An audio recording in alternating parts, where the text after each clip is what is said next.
सभी लोगों का टीएन नर्सिंग क्लासेस के ऑनलाइन प्लेटफॉर्म पे मैं Naresh Garhwal M nursing officer आप सभी लोगों के लिए नियोनेटल रिसस्टिटेशन पे फिर से क्लास लेके आया हूँ। ये क्विजेस की क्लास है दोस्तों। मोस्ट फ्रीक्वेंटली आस्क्ड क्वेश्चंस लेके आया हूँ जो कि प्रीवियस ईयर के जितने भी आपके पेपर हैं उनमें नियोनेटल रिसस्टिटेशन के रिगार्डिंग जितने भी क्वेश्चन हैं वो क्वेश्चंस आपको इस क्लास में मिलेंगे। तो चैनल पे यदि नए हैं तो चैनल को सब्सक्राइब कर लीजिए, बेल आइकन को प्रेस कर दीजिए। इस तरह से बेल आइकन होगा तो जो भी नोटिफिकेशन। नेक्स्ट है a newborn presents in emergency में आया है इन ए स्टेट ऑफ शोक, और उसके कौन सी कंडीशन है, शोक की कंडीशन है पेशेंट के। Which is the ideal fluid to be given to the newborn को शोक के अंदर कौन सा फ्लूइड देना है। पहला ऑप्शन है normal saline, second option is dextrose 5%, third option is ringer lactated, fourth option is dextrose 25%। तो राइट आंसर कौन सा होगा इसमें से। मैंने आपको शोक की क्लास में पढ़ाया हुआ दोस्तों, शोक की क्लास वॉच कर सकते हैं। उसमें बताया कि बच्चों को क्या कौन सा देते हैं सॉल्यूशन, नॉर्मल सेलाइन देते हैं। राइट आंसर रहेगा ए क्या रहेगा राइट आंसर। नेक्स्ट ये third number question, definite contraindication for bag and mask ventilation is. Bag and mask ventilation का मतलब होता है एम्बू बैग, और एम्बू बैग कौन सी कंडीशन में, इसमें क्लू वर्ड रहेगा कॉन्ट्राइंडिकेशन कि कौन सा कॉन्ट्राइंडिकेशन है, कौन सी कंडीशन में हमें यूज़ नहीं करना है, और वो भी डेफिनेट वाला। मतलब इन चारों ऑप्शन में से एक कंडीशन ऐसी है जिसमें एम्बू बैग यूज़ नहीं करते हैं बच्चों के अंदर, चाहे बच्चा हो चाहे बड़ा हो। एक कंडीशन ऐसी है जिसमें यूज़ नहीं करेंगे। पहला ऑप्शन है क्लेफ्ट लिप्ड। क्लेफ्ट का मतलब है अच्छे से बनता नहीं है, कोई भी चीज़ माल फॉर्मेशन हो जाना, लिप्स कंटिन्यूटी नहीं बने। क्लेफ्ट पैलेट का फॉर्मेशन अच्छे से नहीं हो। कंजेनाइटल जन्मजात डायफ्रेगमेटिक हर्निया हो जाए, प्रोट्रूड हो जाए इंटेस्टाइन, ये सब डायफ्रागमेटिक के थ्रू आपके थोरेक्स में आ जाए तो कंजेनाइटल डायफ्रेगमेटिक हर्निया हो गया।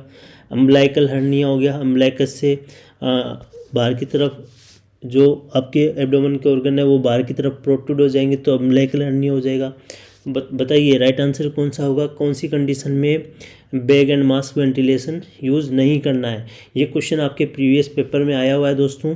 इसका राइट आंसर है C, congenital diaphragmatic hernia. Congenital diaphragmatic hernia इसमें यूज़ नहीं करते हैं, कॉन्ट्रा इंडिकेशन होता है। नेक्स्ट है fourth number question, delayed clamping of umbilical cord. Umbilical cord का दूसरा नाम क्या होता है दोस्तों, ये आपके अभी क्वेश्चन आया था आपके प्रीवियस ईयर के एम्स नोट सेट में 2022 के अंदर। तो फ्यूनिस बोला जाता है, क्या बोला जाता है, फ्यूनिस। अम्बलाइकल कॉर्ड को फ्यूनिस बोला जाता है। और डिले कॉर्ड क्लैंपिंग का मतलब है थोड़ा रुक के, 30 से 60 सेकेंड रुक के आपको क्लेम करना है। Is associated with all of the following except. अब इसको पढ़ना मत भूलना कभी भी एग्जाम में, एक्सेप्ट मतलब क्वेश्चन ये कहना चाह रहा है 3 कंडीशन ऐसी है ऑप्शन में जिससे डिलेड क्लैंपिंग करने से फ़ायदा मिलता है, बट एक कंडीशन में नहीं। पहला ऑप्शन है इम्प्रूव आयरन स्टेटस, क्या ऐसा करने से आयरन स्टेटस बच्चे का ठीक होगा। क्या ऐसा करने से improved clinical anaemia, 8 to 6 month of age anaemia के अंदर इम्प्रूवमेंट देखने को मिलेगा। क्या ऐसा करने से increase in symptomatic polycythaemia among infant के अंदर पॉलीसाइथेमिया सिम्टोमेटिक इंक्रीज होगा। या फिर increase chance of neonatal jaundice requiring phototherapy, या फिर ऐसा करने से नियोनेटल जॉन्डिस होगा। तो कौन सी कंडीशन 3 है जो कि देखने को मिलती है डिले कॉर्ड क्लैंपिंग की वजह से। इसका राइट आंसर है सी, राइट आंसर है सी। देखो जब भी डिले कॉर्ड क्लैंपिंग करते हैं उससे क्या होता है, जो प्लेसेंटा से ज़्यादा ब्लड शुरुआत के जैसे ही बेबी बाहर आता है तो उस दौरान डिलेड कॉर्ड क्लैंपिंग करते हैं, 30 से 60 सेकंड तक रुक जाते हैं, फिर हमें कट करनी होती है आपकी अम्बलाइकल कॉर्ड। ठीक है, अम्बलाइकल कॉर्ड में दो आर्टरी होती है, एक वीन होती है। ये क्वेश्चन काफ़ी बार आया हुआ है, रिपीटेड क्वेश्चन है। 2 आर्टरी और 1 वीन से मिलकर अम्बलाइकल कॉर्ड बनी होती है। क्लियर है। अब उससे क्या होगा, वो ज़्यादा से ज़्यादा ब्लड बच्चे तक पहुँचेगा। अगर थोड़ा रुक जाओगे तो उससे बच्चे का आयरन भी इम्प्रूव होगा, स्टेटस उसके अंदर आयरन इम्प्रूवमेंट होगा तो एनीमिया के अंदर इम्प्रूवमेंट देखने को मिलेगा, और बहुत increase chance of neonatal jaundice, और बच्चे के अंदर नियोनेटल जॉन्डिस के भी चांस बढ़ते हैं। ठीक है, ऐसा करने से। नेक्स्ट है, एक चीज़ नहीं होगी, वो है increase in symptomatic, asymptomatic polycythaemia होता है, सिम्टोमेटिक नहीं होता है। अगर एसिम्टोमेटिक लिखा होता तो ये करेक्ट होता, बट यहाँ सिम्टोमेटिक लिखा है ना, ये चीज़ गलत है कि पॉलीसाइथेमिया होगा और वो भी सिम्टम्स वाला, ऐसा नहीं होता है। तो राइट आंसर ऐसे में रहेगा C. Next fourth number, next fifth number, which of the following is best route of drug administration in a newborn baby during neonatal resuscitate. Neonatal resuscitate के दौरान बेस्ट रूट कौन सा है, कौन से रूट से हम नियोनेटल रिसस्टिटेट के दौरान हम ड्रग देते हैं, ड्रग एडमिनिस्ट्रेशन के लिए बेस्ट कौन सा रूट रहेगा। तो पहला ऑप्शन है दोस्तों अम्बिलिकल आर्टरी, अम्बिलिकल वेन, इंट्राओसियस और इंट्राट्रेकियल। ठीक है दोस्तों, अम्बिलिकल आर्टरी बर्थ के बाद में किस में चेंज हो जाती है, मीडियल अम्बिलिकल लिगामेंट में, किस में, मीडियल अम्बिलिकल लिगामेंट में। नेक्स्ट है वीन, किस में बदलती है अम्बिलिकल वीन, किससे बदलती है दोस्तों, प्लेसेंटा। प्लेसेंटा क्या होता है, ऑक्सीजन का सोर्स होता है। जब बच्चा इंट्रायूटेरिन लाइफ में होता है तो लंग्स काम में नहीं करते हैं, प्लेसेंटा ही क्या करता है, ऑक्सीजन प्रोवाइड करता है बच्चे को। ये आपने पढ़ा है फीटल सर्कुलेशन में अच्छे से। और ये किस में बदल जाती है, वेन लिगामेंटम टेरिस में, यह अच्छे से लिख लो यहाँ साइड में, ये लिगामेंटम टेरिस में बदल जाती है। ठीक है, और इसी से क्या दिया जाता है, अम्बिलिकल वेन के थ्रू हम ड्रग एडमिनिस्ट्रेशन करते हैं।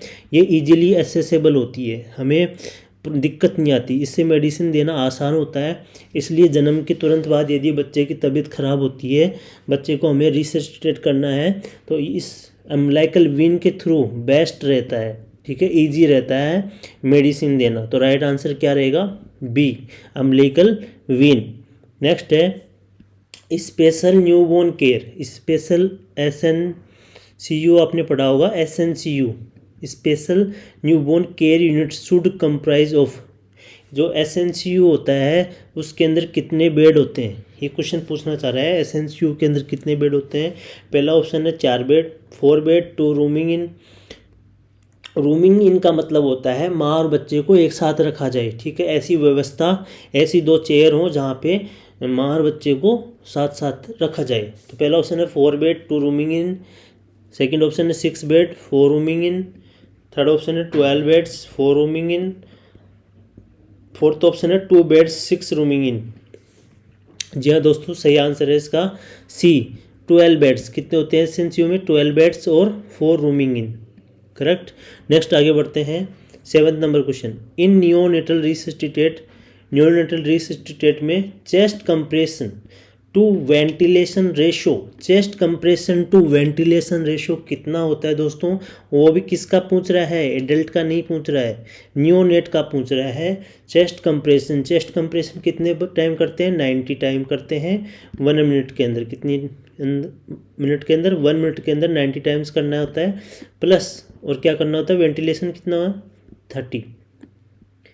30 वेंटिलेशन करना होता है। तो इसका रेशो निकालोगे तो 3:1 हो जाएगा। क्या हो जाएगा, 3:1। पहला ऑप्शन है 2:1, थर्ड ऑप्शन सेकेंड ऑप्शन है 3:1, फोर्थ ऑप्शन है 4:1, फिफ्थ ऑप्शन है 5:1। तो इसका ऐसी कंडीशन में क्या होगा, हमने पढ़ा था कि चेस्ट कंप्रेशन वेंटिलेशन रेशो 90 होता है चेस्ट कंप्रेशन, और वेंटिलेशन होता है 30। तो ऐसी में राइट आंसर रहेगा बी दोस्तों।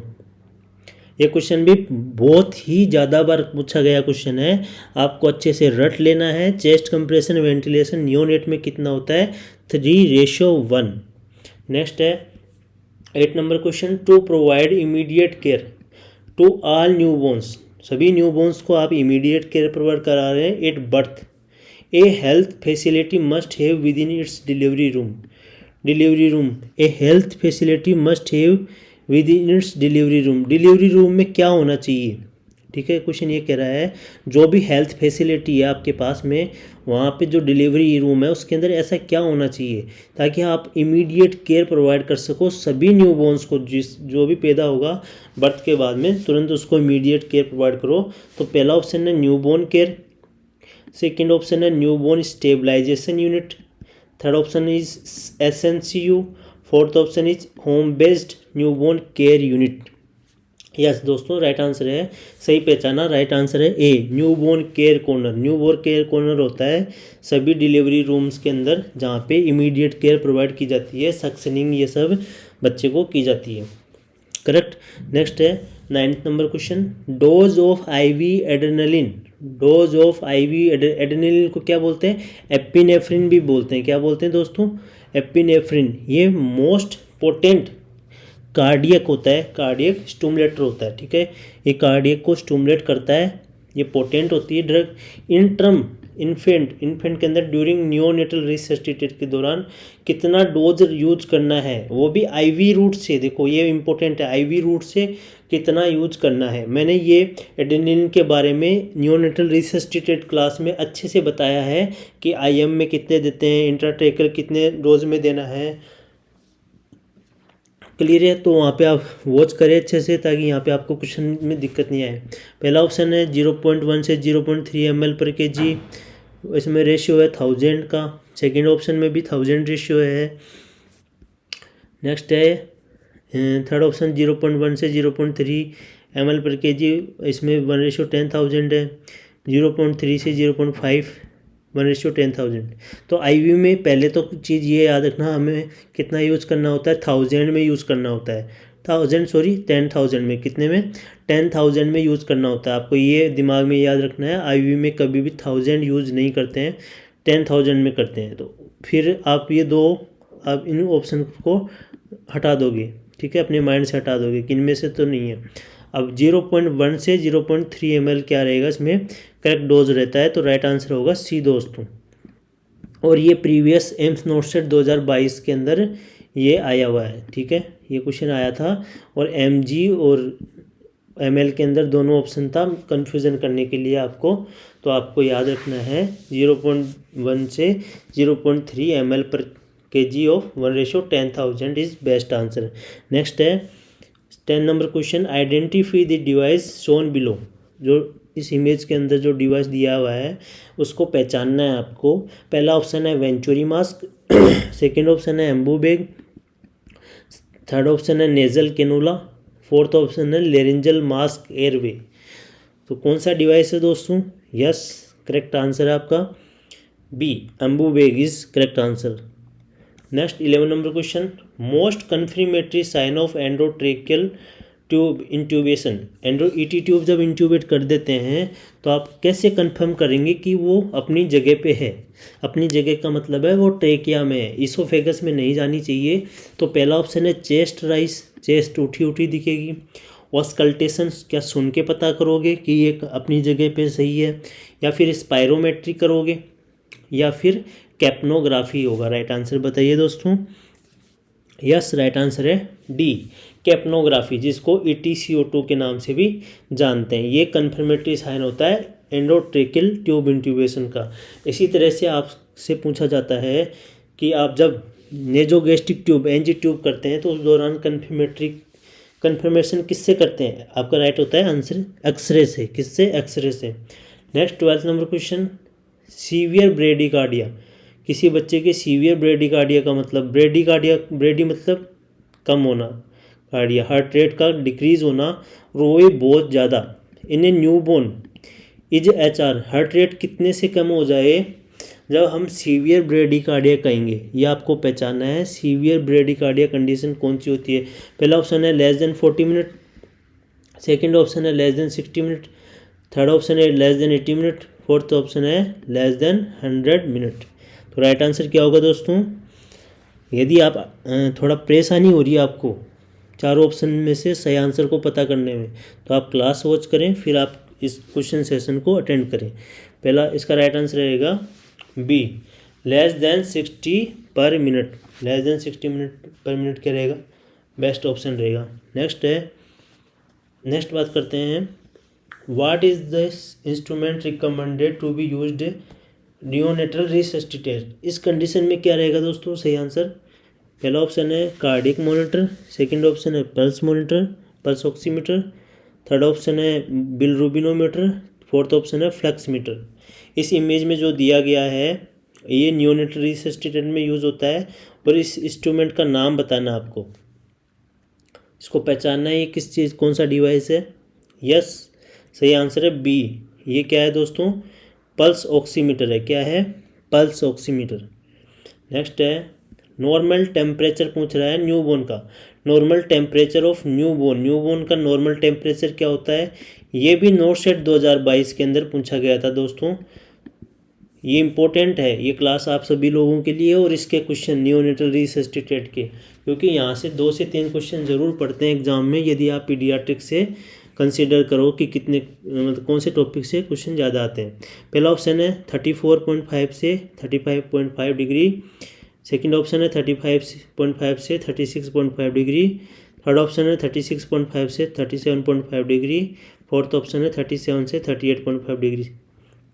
करेक्ट आंसर क्या होगा, नॉर्मल टेम्परेचर पूछ रहा है तो नॉर्मल टेम्परेचर क्या होता है। यस सही आंसर है सी। 36 से 37 क्या होता है, नॉर्मल टेम्परेचर होता है न्यूबॉर्न का। नेक्स्ट है normal heart rate. Normal heart rate ये भी आया था 2022 के अंदर नोट सेट के अंदर। नॉर्मल हार्ट रेट कितना होता है न्यूबॉर्न का दोस्तों। पहला ऑप्शन है 80 to 100, सेकेंड ऑप्शन है 100 to 120, थर्ड ऑप्शन है 120 to 160 और फोर्थ ऑप्शन है 160 to 200। यस करेक्ट आंसर है सी। 120 से 160 क्या होती है, नॉर्मल हार्ट रेट होती है न्यूबॉर्न की। क्लियर है, क्योंकि हार्ट रेट हम चेक करते हैं नियोनेटल रिसस्टिटेट के अंदर, और हार्ट रेट यदि इंक्रीज़ होती है इट मीन्स हम मानते हैं कि हमने जो bag and mask ventilation use किया है उससे उसके बेनिफिट हुआ है। हम जो भी हम रिसस्टिटेट के दौरान प्रोसीजर कर रहे हैं उससे इम्प्रूवमेंट देखने को मिल रहा है, ये हम हार्ट रेट से ही कंसीडर करते हैं। नेक्स्ट है retinopathy of prematurity is caused by. Retinopathy of prematurity किससे होता है। रेटिनोपैथी कौन सी आई की एक प्रॉब्लम है, ये किसकी वजह से होती है। पहला ऑप्शन है more gestation age, second option है low birth weight, third option है ototoxicity, fourth option is carbohydrate excess. ये क्वेश्चन काफ़ी बार आया हुआ है, ये रिपीटेड क्वेश्चन है। इसको रिट्रोलेंटल फाइब्रोप्लेसिया RLP, ठीक है, रिट्रोलेंटल फाइब्रोप्लेसिया भी इसको कहते हैं, रिट्रोलेंटल फाइब्रोप्लेसिया। ठीक है, किसको, रेटिनोपैथी ऑफ प्रीमेच्योरिटी को। तो ये किसकी वजह से होता है, मैंने बताया था ये ऑक्सीजन ज़्यादा देने की वजह से होता है। प्री टर्म को यदि आप ज़्यादा समय तक ऑक्सीजन दे दोगे तो उस वजह से उसकी आइज़ डैमेज होती है। क्लियर है। नेक्स्ट आगे बढ़ते हैं। Most sensitive sign of effective neonatal resuscitate. यदि किसी को आप नियोनेटल रिसस्टिटेट कर रहे हो बच्चे को, और उसके अंदर मोस्ट सेंसिटिव साइन मतलब सबसे ज़्यादा सुधार किस में देखने को मिलेगा। पहला ऑप्शन है कलर चेंज, सेकंड ऑप्शन है उसके क्या कलर में चेंज होगा, क्या एयर एंट्री होगी, क्या हार्ट रेट इंक्रीज होगी, या नन ऑफ हो। तो नियोनेटल रेसिस्टेट करते हैं तो मोस्ट सेंसिटिव क्या होगा, राइट आंसर क्या होगा दोस्तों। यस राइट आंसर होगा सी। उसके हार्ट रेट में क्या होगा, इम्प्रूवमेंट देखने को मिलेगा। नेक्स्ट है 18 number question. Where to look for preductal O2 saturation in PDA। PDA क्या होता है, पेटेंट डक्टस आर्टरियोसिस, मतलब पल्मोनरी आर्टरी और एरोटा। पल्मोनरी आर्टरी कहाँ से निकलती है, पल्मोनरी आर्टरी कहाँ से निकलती है दोस्तों, राइट कहाँ से, राइट वेंट्रिकल से, राइट वेंट्रिकल से। और एरोटा कहाँ से निकलता है, लेफ्ट वेंट्रिकल से। ठीक है, अब इन दोनों के बीच का जो कनेक्शन होता है उसको बोलते हैं पेटेंट डक्टस आर्टरियोसिस। क्या बोलते हैं, पेटेंट डक्टस आर्टरियोसिस। मतलब ये जन्म के बाद क्या हो जाना चाहिए, क्लोज हो जाना चाहिए, और जन्म के बाद में भी ये कनेक्शन ही रहता है, तो उसको कहते हैं पेटेंट डक्टस आर्टरियोसिस। क्लियर है। और जन्म से पहले इसको क्या कहते हैं, डक्टस आर्टरियोसिस कहते हैं। ठीक है, और ये किस में बदलता है आगे, जब ये अगर ये क्लोज हो जाएगा तो इसको किस में बोलेंगे, ये आपको बताना है, कमेंट कीजिए। इसको क्या बोलते हैं जब ये बंद हो जाता है जन्म के बाद में, ठीक है, तो ये बताना है, कमेंट कीजिए इसका क्या आंसर होगा। इसका डक्टस आर्टियोसिस कहते हैं तो क्या बोलेंगे इसको, ये लिगामेंट में बदल जाएगा ना, ठीक है, लिगामेंटम आर्टियोसिस हो जाएगा। तो where to look for pre ductal O2 saturation in PDA in a 3 minute born infant, ठीक है, तीन मिनट हुए हैं उसको भी, जन्म हुए इन्फेंट को 3 मिनट हुए हैं, और आपको O2 सेचुरेशन देखना है, ठीक है, O2 सेचुरेशन देखना है तो कहाँ से चेक करोगे, क्या उसके लेफ्ट अपर लिम से चेक करोगे, या लेफ्ट लोअर लिम से, या राइट अपर लिम से, या राइट लोअर लिम से। O2 सेचुरेशन, ऑक्सीजन का सेचुरेशन लेवल कहाँ से चेक करोगे, यस सही आंसर है सी, राइट अपर लिम। राइट अपर लिम से ही हम O2 सेचुरेशन चेक करते हैं बच्चों के अंदर। तो इन चारों ऑप्शन के अकॉर्डिंग सही आंसर जाएगा सी। नेक्स्ट है 19 number question, dilution of adrenaline. Adrenaline को डाइल्यूशन करते हैं हम जब भी न्यूनेटल रिसस्टिटेट करते हैं तो कितने रेशो में करते हैं दोस्तों। पहला ऑप्शन है 1:10, सेकेंड है 1:100, थर्ड है 1:1000, फोर्थ है 1:10,000। जी हाँ बिल्कुल सही आंसर है डी, 1:10,000 हम क्या करते हैं, डाइल्यूशन रखते हैं, ठीक है, स्ट्रेंथ रखते हैं एड्रेनलिन की। इसको एपिनेफ्रिन के नाम से भी जानते हैं। क्लियर है। नेक्स्ट आगे बढ़ते हैं 20 number, expanded form of TABC। T मतलब क्या है, टेम्परेचर, ए मतलब एयरवे, बी मतलब ब्रीदिंग, सी मतलब सर्कुलेशन, ठीक है, यूज्ड करते हैं नियोनेटल रिसस्टिटेट में। तो उसकी फुल फॉर्म पूछ रहा है। टी मतलब क्या है दोस्तों, टी मतलब क्या है इसमें देखो, टी मतलब थर्मामीटर होगा, नहीं होगा, टेम्परेचर होगा, तो टेम्परेचर, थर्ड ऑप्शन में टेम्परामेंट है, ये भी नहीं होगा। टेम्परेचर बी और डी में दिया हुआ है, तो बी और डी में से आंसर हो सकता है सेकंड। ए मतलब होता है एयरवे, एयरवे किस में दिया हुआ है, बी में, तो एटमॉस्फेयर ही दिया हुआ है, और डी में एयरवे दिया हुआ है, तो राइट आंसर क्या होगा, यही होगा, टेम्परेचर, एयरवे, ब्रीदिंग और सर्कुलेशन। इस तरह से आपको एग्जाम में आंसर करने हैं, तो राइट आंसर होगा D. Next 21 number question, what is the ideal room temperature of newborn resuscitation. जो न्यूबॉर्न रिसस्टिटेशन है, रूम है जिसमें आप न्यूबॉर्न को कर रहे हो, रिसस्टिटेट कर रहे हो, उसका आइडियल रूम टेम्परेचर कितना होना चाहिए जहाँ पे आप रिसस्टिटेट कर रहे हो बच्चे को। तो यस, क्या 37 डिग्री से 39 डिग्री, 32 से 34 डिग्री, 28 से 30 डिग्री, या 25 से 27 डिग्री। ऐसी कंडीशन में आपका बेस्ट आंसर क्या होगा दोस्तों। ये आपके प्रीवियस CHO एग्जाम्स में आया हुआ है, ये ऐसी तरह से क्वेश्चन। डिलीवरी का रूम टेम्परेचर भी पूछा हुआ है, कितना होता है नॉर्मल। राइट आंसर होगा D, 25 degree Celsius. 25 degree Celsius temperature बहुत ही अच्छा टेम्परेचर होता है बच्चे के लिए, बेस्ट सुटेबल होता है डिलीवरी रूम्स के लिए, नियोनेटल रिसस्टिटेट के लिए। तो ऐसी कंडीशन में राइट आंसर होगा डी। नेक्स्ट है, व्हेन केयरिंग फॉर इन्फेंट की केयरिंग कर रहे हो ड्यूरिंग कार्डियक अरेस्ट। बच्चे का कार्डियक अरेस्ट होने वाला है, इसलिए which pulse must be palpitated to determine cardiac function. कि कार्डियक फंक्शन को आप पता करना चाह रहे हो कि कार्डियक फंक्शन सही है या नहीं है, तो इन्फेंट के अंदर आप कौन सी पल्स चेक करोगे। पहला ऑप्शन है कैरोटिड, सेकेंड ऑप्शन है ब्रेकियल, थर्ड ऑप्शन है पेडल, और फोर्थ ऑप्शन है radial. Which one is correct answer. Yes, right answer है बी, ब्रेकियल। कौन सी यूज़ करते हैं, ब्रेकियल। और एडल्ट, यदि एडल्ट दिया हो तो कैरोटिड जाता है, आंसर क्या जाता है, carotid. Next 23 number question, the first medication that may be required in resuscitation of baby with prolonged birth asphyxia. यदि लंबे समय तक, प्रोलॉन्ग्ड बर्थ एस्फेक्सिया मतलब लंबे समय तक बच्चे को रेस्पिरेशन में दिक्कत आ रही है, तो first medication that may required in resuscitation of baby, तो कौन सी मेडिसिन यूज़ करते हैं ऐसी कंडीशन में हम, जब बच्चे को लंबे समय तक बर्थ के समय सांस लेने में दिक्कत आए। पहला ऑप्शन है सोडियम बाइकार्बोनेट, सेकंड ऑप्शन है एड्रेनलिन इन 1:10,000 सॉल्यूशन, थर्ड ऑप्शन है कैल्शियम ग्लूकोनेट, फोर्थ ऑप्शन है 25% डेक्स्ट्रो।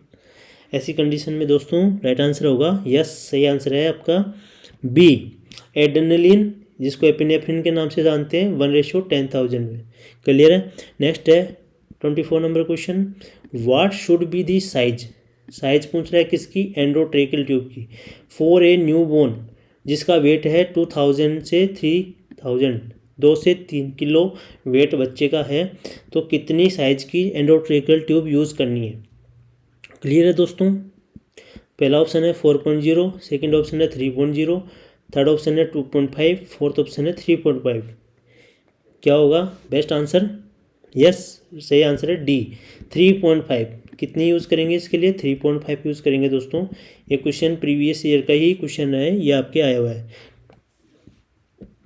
25 नंबर क्वेश्चन क्या कह रहा है, during neonatal assisted shoulder roll is placed under baby shoulder. आप टाउल को रोल करके आप बेबी के शोल्डर के यहाँ रख देते हो to slightly extend the neck, neck को एक्सटेंड करने के लिए, मतलब कौन सी पोजीशन कह रहा है ये? Sniffing position. कौन सी? Sniffing position. आपने पढ़ा होगा जब भी नियोनेटल असिस्टेड पढ़ते हो तो स्निफिंग पोजीशन पढ़ते हो, जिसमें नेक को एक्सटेंड करते हैं ताकि बच्चे का एयरवे एकदम सीधा हो जाए।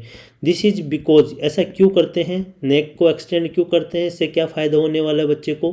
पहला ऑप्शन है it brings posterior pharynx larynx trachea in line. ऐसा करने से फेरिंग्स लेरिंग्स और ट्रेकिया क्या हो, एक लाइन में हो जाएंगे, जिससे एयरवे में दिक्कत नहीं आएगी। सेकेंड ऑप्शन है facilitate drainage from the mouth. क्या ऐसे करने से माउथ से ड्रेनेज बाहर निकलने में इजी रहेंगे। नेक्स्ट है थर्ड ऑप्शन है more amount of air will pass. ऐसा करने से ज़्यादा एयर पास होगी। या फिर इट प्रमोट इंस्पायरेशन और एक्सपायरेशन। ऐसा करने से इंस्पायरेशन एक्सपायरेशन अच्छे से प्रमोट होगा। ऐसा करने से क्या होता है, एक्सटेंड करने से नेक को स्लाइटली एक्सटेंड किया जाता है स्निफिंग पोजीशन में बच्चों में, नियोनेटल रिसस्टिटेट में। तो ऐसा कंडीशन में राइट आंसर होगा ए। क्या होगा? ए। हम नेक को एक्सटेंड करने से क्या होता है दोस्तों, फेरिंग्स लेरिंग्स और ट्रेकिया क्या होते हैं, एक लाइन में आ जाते हैं, सीधे हो जाते हैं। क्लियर है। नेक्स्ट है 26 नंबर क्वेश्चन, ए 35 वीक नियोनेट है with grade 2 meconium stand amniotic fluid. Grade 2 का मिकोनियम स्टैंड एम्नियोटिक फ्लूइड है, is delivered by emergency LSCS। ठीक है, और बच्चा डिलीवरी हुआ है, और बच्चे का डिलीवर किससे हुआ है? LSCS से, लोअर सिजेरियन सेक्शन। ठीक है, LSCS हुआ है। There is no spontaneous cry, बच्चा रो भी नहीं रहा है, and the baby is unresponsive है, कोई उसका रेस्पॉन्स नहीं आ रहा है टू टैक्टाइल स्टिमुलेशन से। जब आप उसको रब कर रहे हो बैक को और फ्लिकिंग कर रहे हो सोल को, तब उसके अंदर कोई रेस्पॉन्स नहीं है, बच्चा रो भी नहीं रहा है। नो स्पॉन्टेनियस क्राई मतलब एज द इंटर्न और नर्सिंग ऑफिसर, आप एज एन इंटर्न हो चाहे आप नर्सिंग ऑफिसर हो, असिस्ट कर रहे हो इन रिसस्टिटेट में। ठीक है, यदि आप MBBS करके 4th ईयर में आ गए हो तो आप इंटर्न हो गए, और आप 4th ईयर होके जब आप भी अपनी क्या ट्रेनिंग कर रहे हो तो आप भी एज इंटर्न नर्सिंग ऑफिसर के लिए असिस्ट कर रहे हो। ठीक है, what is the order of suctioning, तो ऑर्डर ऑफ सक्शनिंग क्या होगा, दैट यू विल फॉलो। ठीक है, इसको आप कट कर दीजिए इतने को, ये आगे वापस से लिखा है what is the order of suctioning. तो ऑर्डर ऑफ सक्शनिंग पूछ रहा है आपसे क्वेश्चन में, तो माउथ से नोज होगा, या नोज टू माउथ होगा, या माउथ नोज इसोफेगस होगा, या ट्रेक या नोज माउथ होगा। यह सही पहचाना आपने, राइट आंसर होगा ए, माउथ टू नोज। पहले माउथ से करते हैं हमेशा और फिर नोज से। ठीक है, और अल्फ़ाबेट के अकॉर्डिंग भी पहले एम आता है फिर एन आता है, करेक्ट। और पहले यदि नोज से करेंगे तो क्या हो सकता है, एस्पायरेशन हो सकता है, इसलिए हम माउथ से पहले सक्शन करते हैं। क्लियर है।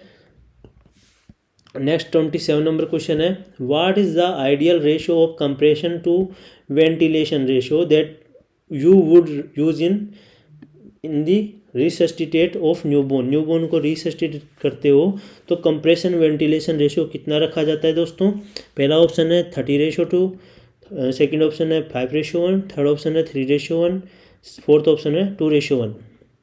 यस, सही आंसर है आपका, yes C is correct option, 3:1। देखो 30:2 किस में यूज़ करते हैं हम? एडल्ट के अंदर, एडल्ट के अंदर यूज़ करते हैं 30:2, चाहे 1 हो चाहे 2 हो। ठीक है, और इन्फेंट के अंदर और चिल्ड्रन के अंदर यदि 2 हैं तो कितना यूज़ करते हैं? 15:2 करते हैं। ठीक है, 15:2। क्लियर है। और 1 है तो 30:2 यूज़ करेंगे, 30:2 ये है 1 के लिए इन्फेंट और चिल्ड्रन के अंदर, और 2 है तो 15:2। क्लियर है। और एडल्ट के अंदर 30:2 रहेगा, और न्यूबॉर्न के अंदर चाहे 1 हो चाहे 2 हो, दोनों 3:1 रहेगा। क्लियर है। नेक्स्ट आगे बढ़ते हैं 28 नंबर क्वेश्चन। ए नियोनेट है with suspected birth एक्सपेक्सिया।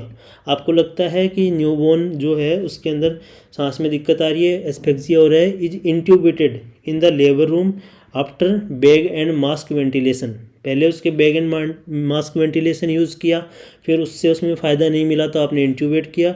Did not yield successful result, और आपने देखा कि अभी भी सक्सेस नहीं हुआ है। All of the following parameters would indicate successful ventilation except, कि आपने जब भी अम्बू बैग भी यूज़ किया, आपने एटी ट्यूब भी यूज़ की बच्चे के, तो क्वेश्चन ये पूछना चाह रहा है कि सक्सेसफुल वेंटिलेशन के इसमें 3 पैरामीटर ऐसे हैं जो सक्सेसफुल को इंडिकेट करते हैं, एक को छोड़ के। तो पहला ऑप्शन है गुड चेस्ट राइज, चेस्ट अच्छे से इंक्रीज होगी तो इट मीन्स वो सक्सेसफुल वेंटिलेशन का साइन है। नेक्स्ट है सिमेट्रिकल ब्रीथ साउंड दोनों लंग्स में अच्छे से सुनाई दे, यस बिल्कुल सही है। गुड चेस्ट राइज ये भी सही लग रहा है। Heart rate more than 100 beat, yes बिल्कुल सही है। हार्ट रेट इंक्रीज होती है हमेशा जब भी रिसस्टेटेड सक्सेसफुल होता है। फोर्थ ऑप्शन है zero reading of and tidal CO2 measurement, ये एक्सेप्ट पे अकॉर्डिंग राइट आंसर होगा जीरो रीडिंग, ये नहीं होना चाहिए, जीरो रीडिंग नहीं आती है। तो तीनों की तीनों सक्सेसफुल के हैं, ऊपर वाले तीनों क्या हैं, सक्सेसफुल वेंटिलेशन के पैरामीटर हैं। राइट आंसर होगा डी, एक्सेप्ट पूछा है ना इसलिए राइट आंसर होगा डी, ये सक्सेसफुल पैरामीटर नहीं है वेंटिलेशन का, फोर्थ वन। नेक्स्ट है 29 number question. A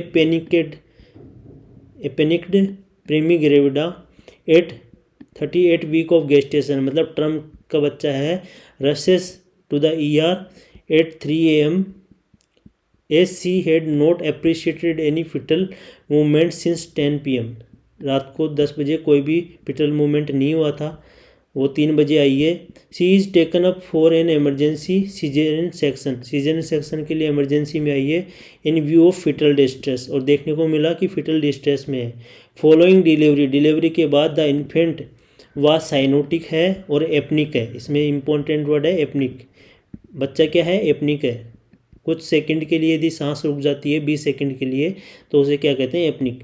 what is the preferred initial gas for neonatal resuscitate, तो प्रीफर्ड इनिशियल गेस कौन सी रहेगी नियोनेटल रिसस्टिटेट, तो क्वेश्चन वही है, मैंने अभी प्रीवियस क्वेश्चन में भी बताया था कि नियोनेटल रिसस्टिटेट के लिए कौन सी टेम्परेचर सबसे बेस्ट रहता है। ठीक है, सबसे गैस कौन सी है, तो पहला ऑप्शन है 30% ऑक्सीजन, बी ऑप्शन है हाइपरबेरिक ऑक्सीजन, थर्ड ऑप्शन है सी है 70% ऑक्सीजन, फोर्थ है रूम एयर। तो राइट आंसर क्या होगा ऐसी कंडीशन में दोस्तों, राइट आंसर है D room air. Room air best होता है नियोनेटल रिसस्टिटेट के लिए। 30% ऑक्सीजन, हाइपरबेरिक, 70% ये सब यूज़ करने की ज़रूरत नहीं है, रूम एयर पे रिसस्टिटेट करना सबसे बेस्ट रहता है। Next 30 number question. During neonatal resuscitate, इसको इस आंसर को ये सही नहीं हो सकता, आप पहले क्वेश्चन पढ़े। During neonatal resuscitate when would you consider administering IV adrenaline आप कब एडमिनिस्टर करोगे, जब भी आप नियोनेटल रिसस्टिटेट कर रहे हो तो आप किस टाइम IV एड्रेनलिन को एडमिनिस्टर करते हो। पहला ऑप्शन है हार्ट रेट 60 से कम आए, डिस्पाइट इफेक्टिव कंप्रेशन वेंटिलेशन, मतलब आपने कंप्रेशन वेंटिलेशन कर लिया फिर भी हार्ट रेट 60 से कम आई तब यूज़ करोगे, या फिर हार्ट बीट 100 से कम आई आफ्टर कंप्रेसर और वेंटिलेशन, कंप्रेशन वेंटिलेशन कर लिया आपने उसके बाद भी 100 से कम आए, या फिर हार्ट रेट में कोई इम्प्रूव नहीं देखने को मिले after 30 second with bag and mask ventilation, या फिर सीवियर रेस्पिरेटरी डिप्रेशन हो रहा है and failure to respond positive pressure ventilation with bag and mask ventilation. तो IV एडेलिन कब यूज़ करते हैं दोस्तों? हमने जब एल्गोरिथम पढ़ा था नियोनेटल रिसस्टिटेट का, उसमें बताया था आपको जब लेस देन 60 हो जाता है तब हम क्या करते हैं, और आपने चेस्ट कंप्रेशन भी कर लिया फिर भी हार्ट बीट क्या है, लेस देन 60 है, तो हमें क्या करना होता है, IV एडेलिन यूज़ करना होता है। तो राइट आंसर क्या रहेगा? ए। इस कंडीशन में राइट आंसर है ए है। क्लियर है? Next 31 number question. A 34 year old lady है taken up for emergency caesarean section के लिए इमरजेंसी में आइए due to meconium stained amniotic fluid के लिए। The neonate does not cry, बच्चा रो नहीं रहा है आफ्टर टेक्टाइल स्टिमुलेशन के बाद भी, और हार्ट रेट कितनी आ रही है बच्चे की? 60 आ रही है। ठीक है, बीट्स पर मिनट, इसको बीट्स कर लो बेटा, इसको beats per minute. In order to determine the course of resuscitate you assess if the baby is vigorous for this, इसमें क्लू वर्ड है विगोरियस। ठीक है, आपने देखा कि बेबी क्या है? विगोरियस है। For this you would consider all of the following parameter except. जब भी विगोरियस बच्चा रहता है तो उसमें कौन कौन सी चीज़, मतलब विगोरियस मतलब गुड साइन है। ठीक है, तो आप कौन कौन सी चीज़ देखते हैं नियोनेटल रिसस्टिटेट में? जब भी नियोनेटल रिसस्टिटेट करते हो तो उसमें कौन कौन सी 3 चीज़ देखते हो, एक को छोड़ के, एक्सेप्ट। ठीक है, एक पैरामीटर यूज़ नहीं करते। पहला ऑप्शन है कलर, सेकंड ऑप्शन है टोन, थर्ड ऑप्शन है रेस्पिरेटरी इफेक्ट, फोर्थ ऑप्शन है हार्ट रेट।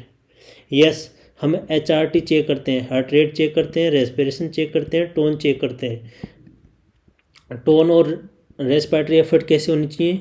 गुड होनी चाहिए। कैसे होनी चाहिए? गुड होनी चाहिए। हार्ट रेट कितनी होनी चाहिए? 100 से ज़्यादा होनी चाहिए।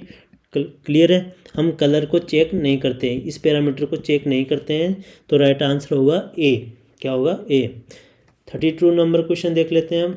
ए ट्रम प्रीमीपेरस लेडी है विद मॉडरेट मिट्रल स्टेनोसिस, उसके मॉडरेट मिट्रल स्टेनोसिस है, जो मिट्रल वॉल है वो क्या हो चुका है? नेरो हो चुका है।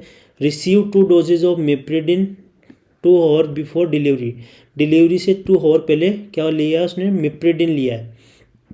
She delivers a female baby vaginally but the baby is apnoeic, baby कैसा है? एपनिक, बेबी की सांस रुक गई है, 20 सेकंड के लिए रुक जाती है, एपनिक हो जाता है at birth. What is the most important immediate management of the newborn in this case? ऐसी कंडीशन में एपनिक वाले बच्चे के अंदर आप क्या यूज़ करेंगे? ठीक है, तो पहला ऑप्शन है कोड ब्लड pH चेक करोगे, bag and mask ventilation use करोगे, या नेलोक्सोन दोगे ET ट्यूब के थ्रू, या फिर चेस्ट कंप्रेशन करोगे। राइट आंसर होगा बी। ऐसी कंडीशन में आपको एम्बुबेक से बैग एंड मास्क वेंटिलेशन करना है, bag and mask ventilation use करना है आपको नेलोक्सोन नहीं देना है। नेलोक्सोन क्या है? रेस्पिरेशन डिप्रेशन करेगा। ठीक है, बेस्ट रहेगा bag and mask ventilation. Correct, apnoeic condition को ट्रीट करने के लिए, इसमें क्लू वर्ड है एपनिक। नेक्स्ट वर्ड है थैंक यू सो मच। आज की क्लास ख़त्म होती है इसी पे, लास्ट क्वेश्चन पे। तो चैनल पे यदि नए हैं तो सब्सक्राइब कर लो, अपने दोस्तों को शेयर करो, स्टेटस लगाओ। Thank you so much.